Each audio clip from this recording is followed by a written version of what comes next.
Debunking Degrowth, Delusion. In our current era, consumerism is often preached against as the modern world's greatest secular sin. From the pulpits of traditional clergy to the front lines of climate activism, the religion of the mall is blamed for eroding the human soul and melting the polar ice caps. Critics argue that the pursuit of material goods displaces spiritual depth, while environmental movements view every purchase as a nail in the coffin of our planet. But for many, particularly those of us who remember a different economic reality, the vibrant pulse of consumerism is a sign of freedom and prosperity. As a man who remembers living in socialist Poland, I recall the deep-seated jealousy we felt comparing the colorful, goods-filled Western streets to the gray ones in Poland with their empty shop shelves. The abundance critics decry is, to others, a hard-won symbol of the social contract working. This critique, while morally compelling, often ignores the vital and complex machinery that consumerism powers. Far from being a mere engine of vanity, the cycle of buying and selling is the lifeblood of modern civilization. It provides the structural stability that allows for social welfare, scientific progress, and personal security. To understand how consumerism serves as a pillar of social stability, let us imagine the journey of $1,000 spent on a high-end laptop or a piece of designer furniture. That money does not simply vanish into a corporate vault. It triggers a cascade that sustains your community. $250 goes straight to the state, schools, roads. $350 pays the driver and clerk, wages, pensions. $300 feeds the supply chain, small businesses. $100 funds the research and development of tomorrow. Stop feeling guilty and start spending with purpose. Every transaction is a micro-investment in the public square. Money kept in a closet, an anti-work mindset, and excessive risk aversion are detrimental to global progress. The connection between your latest gadget and a hospital bed is more direct than it appears. As of 2026, value-added tax is implemented in over 170 countries. Governments rely on it because it is consumption-based. It is the most stable way to ensure the state has the liquidity to keep ICU monitors supporting patients in critical condition running. In fact, the World Health Organization's 2026 reports highlight a massive push for health taxes. By targeting harmful consumption, tobacco, alcohol, and sugary drinks, governments are projected to generate over $3.7 trillion in tax revenue globally over the next 5 years. The impact. In many regions, this targeted consumerism covers up to 40% of national health budgets. The reality.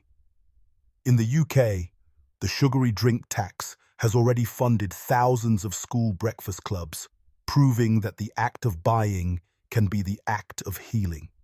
Critics call for degrowth, but they rarely account for the deflationary spiral that occurs when capital stops moving.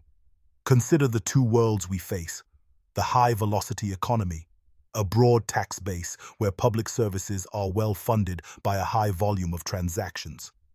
Innovation is constant because sales provide the risk capital for research. The stagnant economy. Here, the tax base narrows. Governments are forced to squeeze higher tax rates out of fewer people. Innovation halts, and the security of our aging population is threatened because there isn't enough circulating capital to pay out the pensions promised decades ago. Furthermore, in today's highly indebted Western economies, high consumption is a direct prerequisite for escaping the debt trap. Most sovereign debt is tied to GDP growth. When consumption stalls, GDP shrinks, and the debt-to-GDP ratio worsens, leading to increased borrowing costs and potential insolvency. Robust, high-velocity consumer spending is the necessary engine of growth required to service massive national debts and prevent a systemic fiscal collapse. Why degrowth is a mirage. The degrowth movement often ignores the harsh reality that environmental stewardship is a luxury of the secure. In the developing world, the fight isn't against carbon footprints, it's against survival. History shows that those living in extreme poverty cannot afford to prioritize the climate when they are struggling for the bread of the day.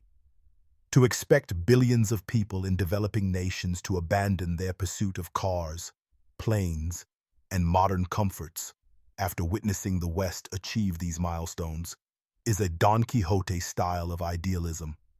It is a romantic, anti-enlightenment ideology that mirrors the failed Malthusian thinking of the past. In 1800, with a global population of 1 billion, many predicted mass starvation. Today, at 8 billion, we have solved problems once thought insurmountable.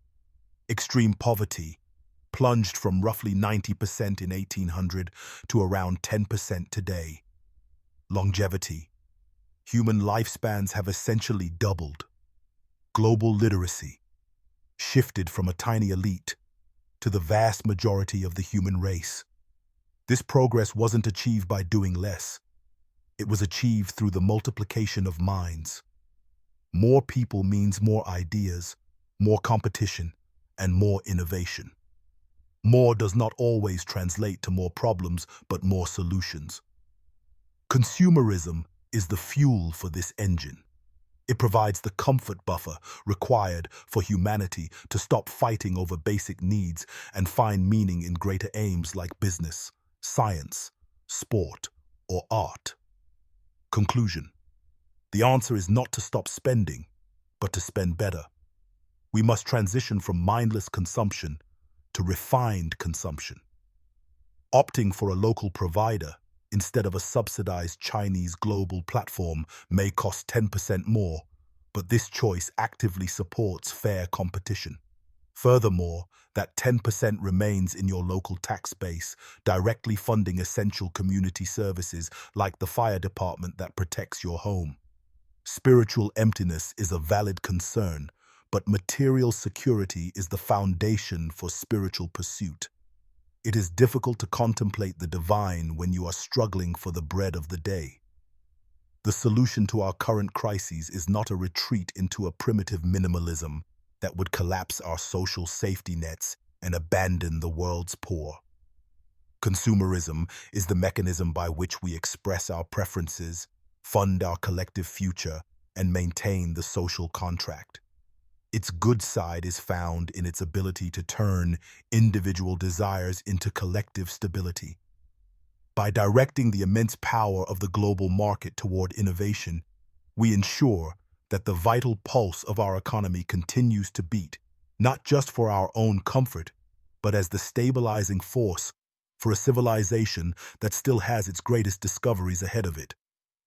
So, rather than moralizing over the climate apocalypse and condemning the West for its consumerist excesses, we must pivot toward a solution-oriented mindset.